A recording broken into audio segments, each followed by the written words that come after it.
여러분, 우연이 없습니다. 하나님은 우리 사람을 자신의 꾀를 완전히 내려놓는 그러한 훈련을 시키기를 원하십니다. 오직 하나님만 의지하는 자가 되기를 원하십니다. 야곱도 마찬가지였습니다. 자신의 꾀를 완전히 내려놓는 그러한 훈련을 받을 필요가 있었습니다. 하나님 한 분으로 족한 그러한 야곱이 되게 하시기를 원하셨습니다. 여러분, 성경에 예수님은 말씀하십니다. 마태복음 10장 29절 30절 우리 한번 같이 읽어보겠습니다. 시작.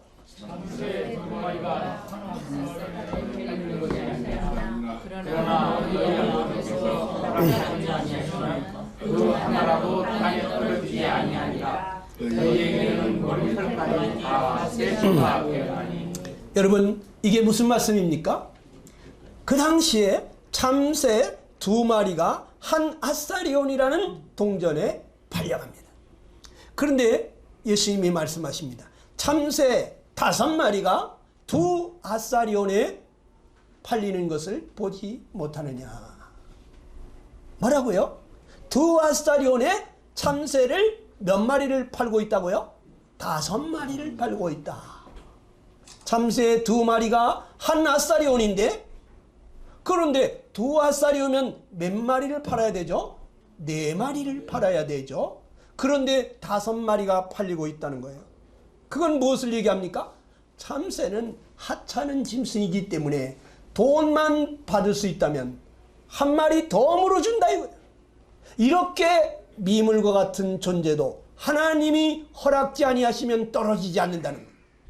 포수가 총을 쏜다고 떨어지는 것이 아니라 하나님이 막아주시면 바람만 불어도 참새는 날아갑니다. 포수가 총 쏘기 전에. 그런데 포수의 총에 맞아서 그 참새가 떨어져서 팔려가게 될 때는 하나님이 허락하심이 없이는 되지 않는다는. 그러면 이 하찮은 미물까지도 관여하시는 하나님이신데 너희는 머리털까지도 세신 바 되었다. 그러니까 우리를 얼마나 세세하게 관심을 가지시고 돌아보고 계신지를 말씀해 주시는 거예요. 그러니 우리에게 일어나고 있는 일 중에서 하나님이 허락하심이 없이 되어지는 일이 없다는 것이죠. 나에게 일어나고 있는 일들이 하나님이 허락하심 가운데 되어지고 있다고 하는 것입니다. 그러므로 우리는 하나님께 감사하는 것입니다. 나를 연단하셔서 나를 더 훌륭한 사람다운 사람 만드시기 위해서 허락하시고 계시다고 하는 것을 알기 때문에 우리는 범사에 감사할 수가 있는 것입니다. 또 하나님이 허락하셔서 되어지는 일들이기 때문에 왜 하나님이 이런 일을 허락하셨을까? 왜 나한테 이런 얘기를 듣게 하실까? 우리는 주의 깊게 우리의 삶을 돌아보게 되는 것입니다. 왜 나한테 이런 얘기를 듣게 하실까? 왜 이런 상황을 만드실까? 하나님이 날 보고 무슨 말씀을 하시는 것인가? 하나님이 나에게 뭘 고치라고 하시는 건가? 나에게 뭘 깨닫게 하시려는 것인가? 우리는 인생살이를 하면서 하나님의 음성을 들을 줄을 알아야 되는 것입니다. 여러분, 라반이 얼마나 속임수의 명수인지 어느 날 라반이 말합니다. 너는 참으로 나의 골육이로다. 내가 비록 나의 생질이나 어찌 공으로 내 일만 하겠느냐. 무엇이 내 보수겠느냐. 이렇게 말합니다. 한 달 동안 야곱과 함께 라반이 지내보니까 이 야곱이 쓸만한 청년이에요. 좋은 일꾼이 될 것 같아요. 이 야곱을 붙들어 놓고 싶은데 어떻게 하면 붙들어 놓을 수가 있을까? 경영 잘하는 사람은 어떡하죠? 최소의 경비로 최대의 효과를 거두는 거죠. 품삯 하나 안 주고 일을 시킬 수 있는 방법은 없을까?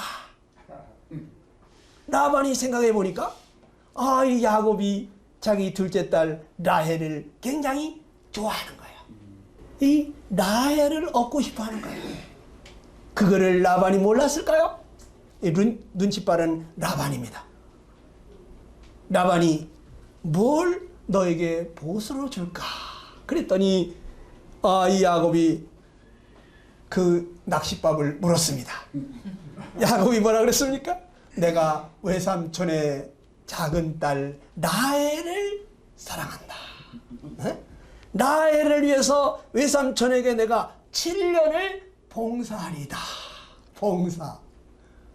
품삯 받고 안 받고 안 받고 품삯도 안 받고 내가 7년 동안 일할 테니까 둘째 딸 저에게 주세요. 그 말이 나올 줄 라반은 알았을까요? 몰랐을까요? 알았겠죠. 그래서 이 야곱을 종처럼 부립니다. 그런데 그 라반 밑에서 7년간을 일을 하는데 사랑하는 사람하고 같이 일을 하니까 7년을 수일처럼 보냈다 그랬어요.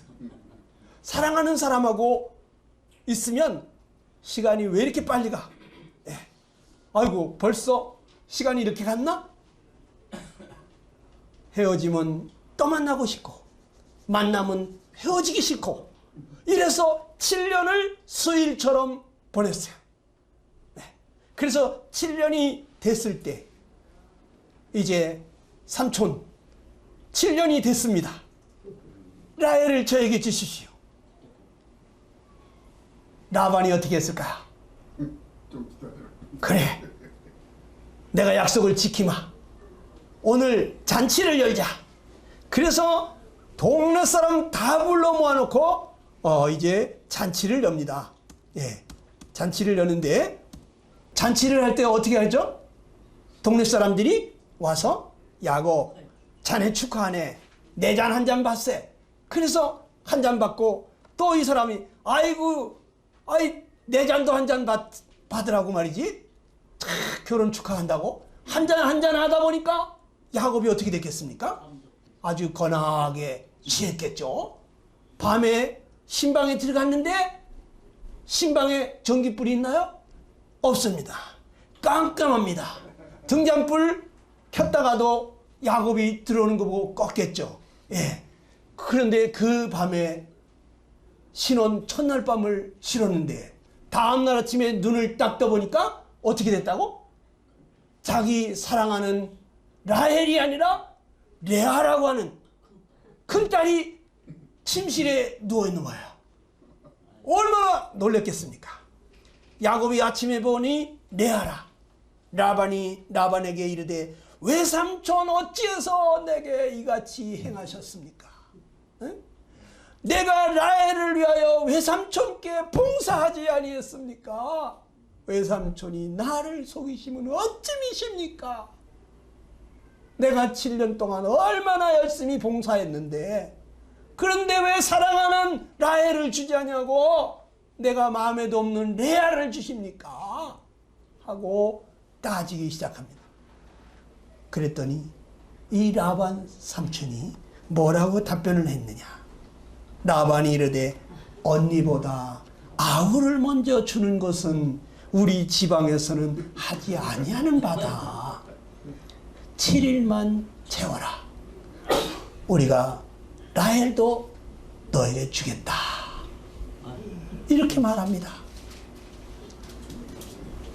이 화는 야곱의 마음을 가라앉히는 거죠. 가만히 들어보니까 그것도 일리가 있는 말이야.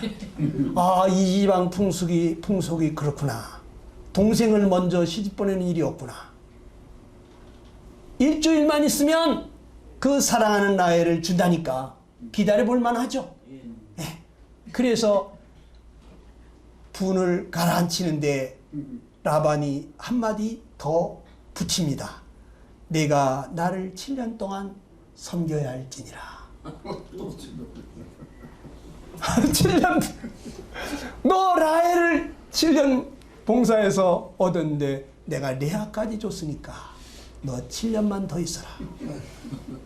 그래서 이 7년을 또 봉사하게 됩니다. 그래서 자기 사랑하는 아내 하나 얻으려고 14년간을 품삯 하나 안 받고 고생하면서 일을 하게 됩니다. 여러분, 라반이 보통 고수가 아닙니다. 속이는 데는 야곱은 아마추어입니다. 네. 라반은 프로 중에 프로입니다. 성경에 하나님은 우리에게 말합니다. 스스로 속이지 말라. 사람이 무엇으로 힘든지 그대로 거두리라. 평생을 속이면서 살아왔던 야곱. 그가 심은 대로 거두었어요. 속이는 사람은 속기도 하는 것입니다. 칼을 가진 자는 칼로 망하는 것입니다. 하나님은 심는 대로 거두게 된다고 우리에게 말씀하십니다.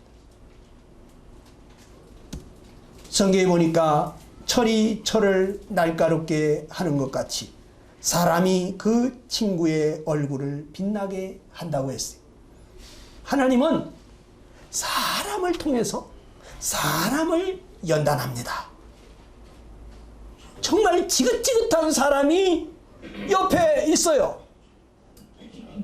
저 사람만 없으면 정말 살 것 같은데, 그런데 그런 사람을 우리 옆에 붙여놓습니다. 왜 그럴까요? 철이 철을 날카롭게 하는 것 같이 그러한 사람들을 통해서 나를 빛나게 하는 것입니다.